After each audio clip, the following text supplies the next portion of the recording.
ఒక పిల్ల ఒక బాబైనా బాబైనా మెచ్యూర్ అయిపోయిన టైం అయిందా?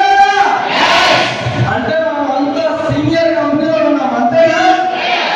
అంటే మనం సరైన నిర్ణయమే తీసుకున్నాం అంతేనా?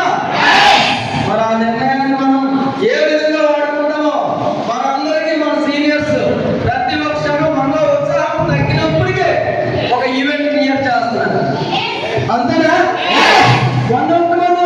ఎక్కడికి వెళ్ళాం?